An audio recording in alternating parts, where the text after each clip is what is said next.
alerte sur la restriction méthodique et programmée de l'espace civique et démocratique à l'approche de l'élection présidentielle de mars 2026. Le consortium des associations pour la promotion de la gouvernance démocratique et l'état de droit, CAPIGED en sigle, au nom des organisations membres, est très préoccupé par la multiplication systématique et de plus en plus exacerbée d'actes arbitraires, de violations des droits humains et de restrictions graves des libertés fondamentales, politiques motivées de la part du gouvernement et de ceux qui agissent en son nom en République du Congo.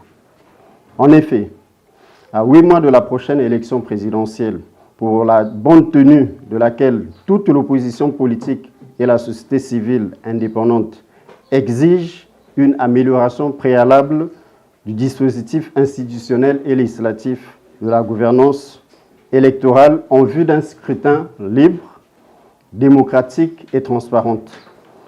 Toutes les voix discordantes contestant les politiques publiques en cette matière sont systématiquement et méthodiquement réprimées en vue de les réduire au silence et de leur structure à l'inaction.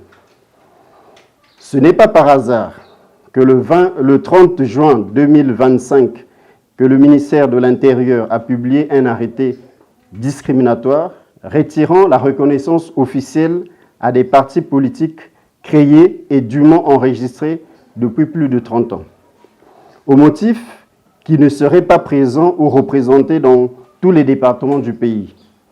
Il se trouve que ces partis sont ceux qui constituent la branche la plus radicale de l'opposition politique. La coalition dénommée le Rassemblement des forces du changement. Or, parmi les 42 partis politiques reconnus, selon la dernière liste mise à jour, il y a bien, contre toute attente, des partis notoirement inexistants à travers le territoire national. Cependant, pour régulariser leur situation, ces partis politiques ne parviennent pas à obtenir auprès des différents maires et préfectures, mairies et préfectures les attestations de résidence de leurs représentants locaux ou départementaux au motif qu'ils sont réputés suspendus et non reconnus. Un cercle vicieux méthodiquement entretenu. Cette mesure administrative en l'état constitue une restriction injustifiée et disproportionnée à l'exercice des droits politiques. Il compromet visiblement les fondements du pluralisme politique et crée précédemment inquiétant pour la liberté d'association et la liberté et l'expression des opinions politiques. Ces dérives traduisent une volonté délibérée d'étouffer le débat public, de criminaliser la vraie opposition politique, d'intimider les citoyens et d'instaurer une peur collective pour neutraliser toute velléité de contestation. En outre, après moult dénonciations, suite à l'enlèvement de maître Bob Karen Masuka, avocat au barreau de Brazzaville le 9 juillet dernier, le procureur de la République, près le tribunal de Brazzaville, a annoncé le défèrement de maître Bob Karen Masuka à la maison d'arrêt de Brazzaville. Après sa détention pendant plus de 10 jours à la CID, sans accès à un avocat ni à un médecin, encore moins à sa famille. Cette déclaration du procureur de la République révélait essentiellement que maître Masuka est accusé avec 6 autres personnes d'association d'atteinte à la sûreté de l'État. Ces accusés seraient impliqués dans l'organisation d'une marche populaire en vue de renverser nuitamment les institutions de la République. Cette marche aurait pour instigateur principal M. Cédric Castelin Balou, un des responsables du parti PAP, pourtant résident à Brazzaville, mais que le procureur a cité comme résident à l'étranger et qui dit ne pas connaître maître Bob Karen Masuka. Entre-temps, des parents de M. Balou sont toujours en détention dans les geôles de la CID à Pointe-Noire pour avoir reçu des fonds de l'étranger pour son compte. Il s'agit de la belle-sœur de la nommée Poitiers Darel Kali et de son mari Poitiers Armel, ainsi qu'une de leurs collègues. L'espace civique, pourtant indispensable à la tenue d'élections libres, transparentes et inclusives, et au jeu démocratique est aujourd'hui fortement restreint.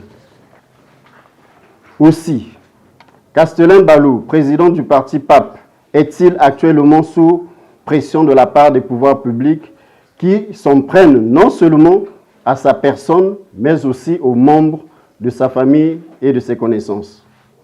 Ces actes de harcèlement et d'intimidation ne concernent pas que M. Balou.